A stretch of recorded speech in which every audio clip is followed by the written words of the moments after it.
तो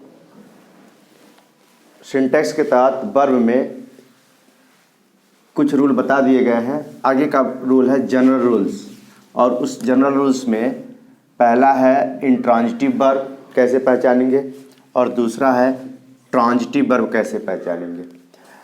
intransitive verb जब वाक्य दिया रहेगा और उस वाक्य में क्या या किसको लगाएंगे और उसको लगाकर प्रश्न करेंगे, उत्तर में कुछ भी ना मिले, उत्तर में कुछ भी नाउन या प्रोनाउन ना मिले, तो वह वर्ब क्या हो जाएगा, इंट्रांजिटिव वर्ब हो जाएगा। जैसे माई सन इज कमिंग, इस वाक्य में मेरा पुत्र आ रहा है, ठीक है ना, मेरा पुत्र आ रहा है। यदि हम लगाते कौन आ रहा है तो मेरा पुत्र कर्ता पता चल जा रहा है, क्यों, माई सन, ये किसके लगाने से बनता है, मैंने बताया है कौन या किसने, कौन या किसने लगाने से क्या पता चलता है, कर्ता, सब्जेक्ट, ठीक है ना।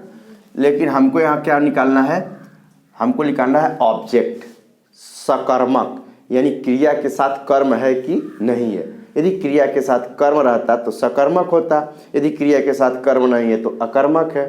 अब क्रिया के साथ कर्म नहीं है तो कर्म हम क्या लगा करके और किसको लगा करके जब प्रश्न करते हैं तो हमें प्रश्न के उत्तर में कोई नाउन या प्रोनाउन यदि आता है तो वह क्रिया सकर्मक होती है, और यदि कोई नाउन या प्रोनाउन नहीं आता है तो वह क्रिया क्या होती है, अकर्मक होती है। अब यहाँ पे क्या या किसको लगाते हैं, माई सन इज कमिंग, तो यहाँ पे उत्तर में कुछ भी नहीं आ रहा है, इसलिए क्या है, इंट्रांजिटिव वर्ब, क्या है, अकर्मक क्रिया है।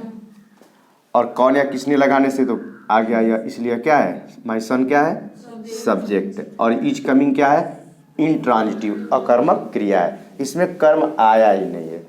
वैसे आते हैं ट्रांजिटिव वर्ब पे, क्या किसको लगाकर प्रश्न करने पर उत्तर में कोई नाउन या प्रोनाउन मिल जाए तो हम क्या कहेंगे, उस क्रिया को ट्रांजिटिव यानी सकर्मक क्रिया कहेंगे।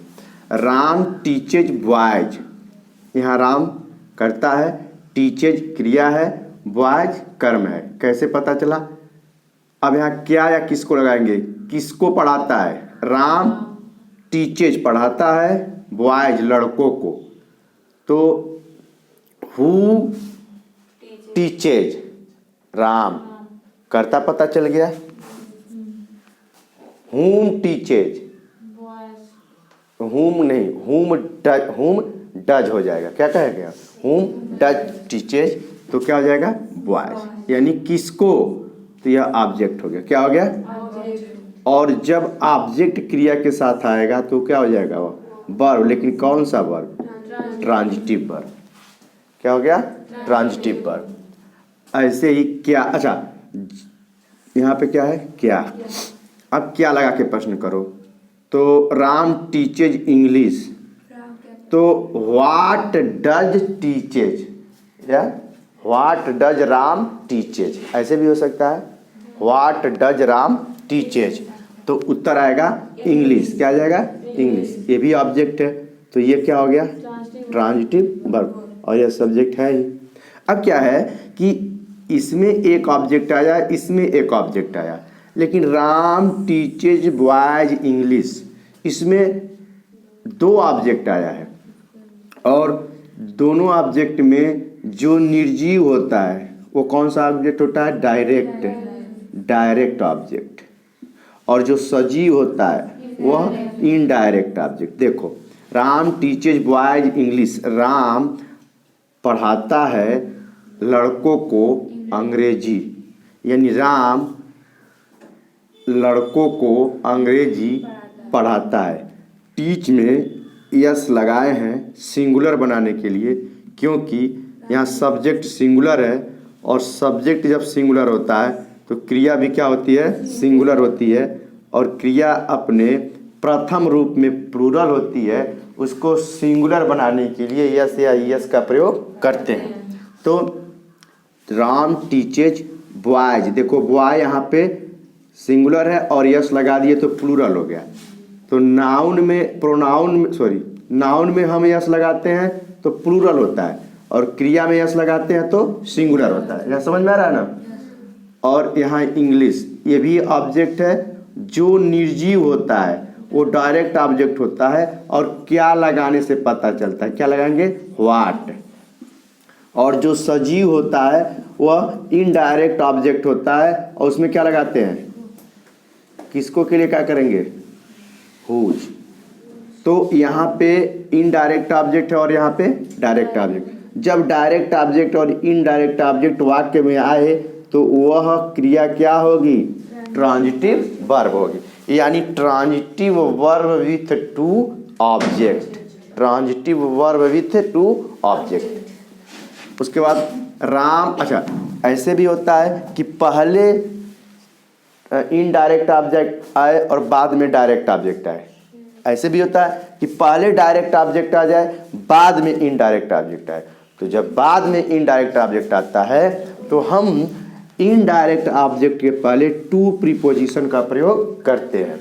और यहाँ देख लो, राम टीचेज बॉयज इंग्लिश और Ram teaches English to boys. तो समझ में आ गया।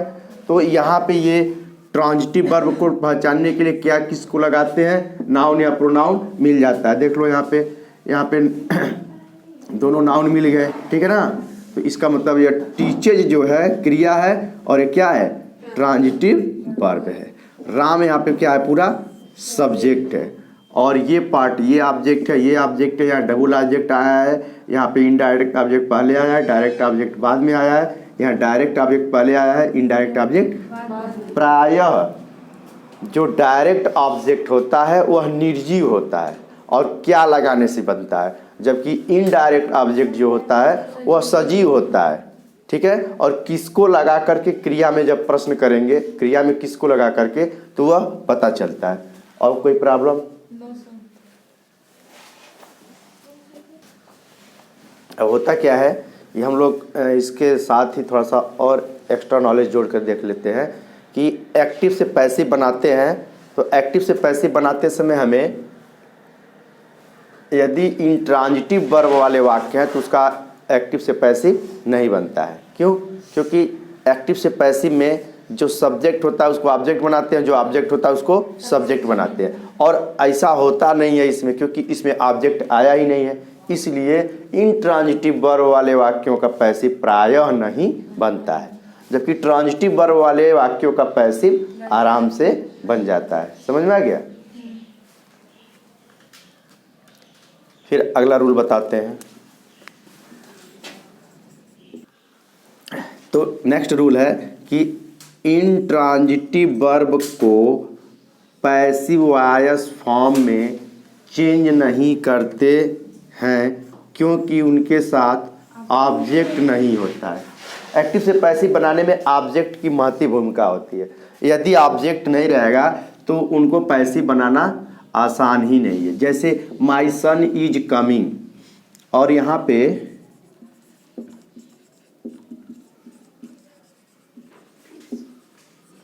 और दूसरा वाक्य है राम टीचेज बॉयज। दिखेगा जी नीचे? नहीं, कटेगा।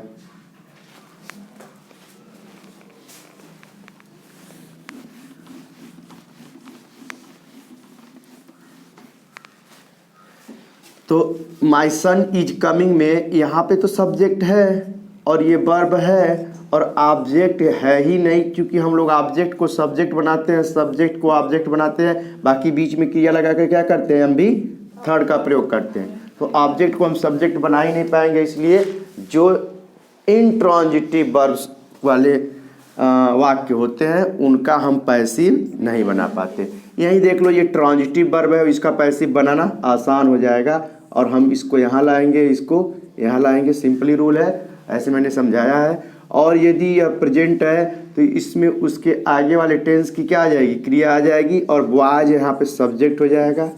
और यह प्रेजेंट का इंडेफिनिट है तो कॉन्टिन्यूअस की सहायक क्रिया हम ले लेंगे, और क्या हो जाएगा, आर। बॉयज आर वर्ब का थर्ड फॉर्म हमेशा बनता है, और टीच का क्या होगा, टॉट। और यहाँ पे बाई प्रीपोजिशन लगा करके और राम को ऑब्जेक्ट बना देंगे और हो जाएगा boys are taught by Ram. तो यहाँ पे इसका पैसिव बनाना आसान है।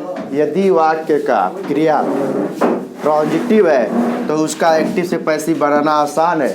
यदि वाक्य का क्रिया इंट्रांजिटिव यानी उसमें ऑब्जेक्ट नहीं आया है तो उस वाक्य का पैसिव वॉइस नहीं बन सकता। That's rule. आज बस इतना ही।